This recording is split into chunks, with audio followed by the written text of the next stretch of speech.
கண் கண்ட தெய்வமே கலியுக வரதனே ஆறுமுகமான குரு அறிந்திட்டேன் உன் மகிமை இக்கணமே வருவாய் என் ஸ்கந்த குருவே நீ என்னை காத்திடவே எனக்கு நீ அருளிடவே அரைக்கணத்தில் நீயும் ஆடி வருவாயப்பா வந்தனை தடுத்து வலிய ஆட்கொள் வரத குரோ அன்பு தெய்வமே ஆறுமுகமானவனே சுப்பிரமணியனே சோகம் அகற்றிடுவாய் ஞானஸ்கந்தரே ஞானம் அருள்வாய் நீ ஞான தண்டபாணியே என்னை ஞான பண்டிதனாக்கிடுவாய் அகந்தையலாம் அழித்து அன்பினை ஊட்டிடுவாய் அன்புமயமாக்கி ஆள்கொள்ளுவையப்பா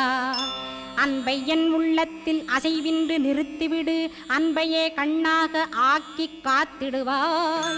உள்ளும் புறமும் உன்னருளாம் அன்பையே உறுதியாக நானும் பற்றிட உவந்திடுவாய் எல்லை இல்லாத அன்பே இறைவழி என்றாய் நீ அங்கிங்கனாதபடி